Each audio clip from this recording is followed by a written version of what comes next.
edirəm, video paylaşacağım. Paylaşa bilmirəm, inanın yoğunlukdan. Dün də üstünüzə sağlıq, migrenim tutmuşdu, mənim məşhur sıllığım migrenim tutmuşdu. O halda dərs geçmişəm. Şükür, indi yaxşıyam. Samirənin kitablarını aparmışdım o bir məktəbinə. Biz məktəb dəyişmişdik deyə. O bir məktəbinə verdim. Oradan da Biləcəliyə getdim. Əbələrimlə qəşəngcəli, çox əyləncəli. Bu bismillah, görsən çıxmıyor. Çok eğlenceli, o bir sınıflarla falan, müəllimlərlə çok eğlenceli bir gün keçdi. Şükürlər olsun hər anımız. Yazanlar olur ki, müəllimə, siz Türkiyədə ilə aldığınız eğitimlə mi sürürsünüz, yoksa Bakıda eğitim aldınız mı? Bilirsiniz, Bakıda öğrenmək ayrıdır, sürmək ayrıdır ki, hələ Bakı bildiğiniz Survivor'dır da, burada bildiğiniz yarışmadır. Mən burada dərs aldım. Mən dərs almasaydım, mən inanmıram Bakı küçələrində sürərdim ki. Çok məmnun qaldım o sürücülük kursundan. Çok araştırdım. Neyse, dikkatim dağılmasın, yola bakıram ona göre.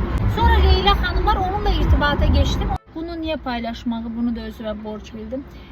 Ofelia Hanım her detayı, size lazım olan detayı qəşəng-qəşəng anlatır. Çok eğlenceli ama çok da disiplinli bir. Lazım olan detayları size anlatırlar. Hatta prova almak için, sürücülük vəsiqəsi almak için de dersleri var. Yenə deyirəm, qiymətləri də münasibdir. Mən özüm xanım təlimçi istədim. Çünkü rahat olum diye. Mən çatıram indi. Dilim de beni evde gözləyir. Güneşli isti, güneşli təpəmizə gün vura ders geçmişik uşaqlarla. Başımıza yumurta kızarda bilərdik yani. Selamun aleyküm. Salam, necəsiz? Teşekkür ederim. Allah razı olsun. Şükür. Tamam, Allah razı olsun. Yaxşı insanlar da hamısı maşallah. Allah hamısının gönlüne göre versin. Başımız indi gönlüne paylaşaq. Deyim, kudurmayayım. Anama deyin ya. Hara gelin bura. Banasın gelen ya. Giriyoruz ve gir. Bismillahirrahmanirrahim. Emi kalmın qabağımda emi.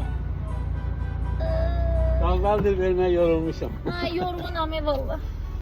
Görürsünüz, bacınız necə parfümür. Gönül rahatlığıyla gidebilirsiniz Ofelia Hanım'a. 3 dersi belə o maşında aldım, onların öğrettiği maşında. 2 dersi de öz maşınımda yaptım. Ben gittim.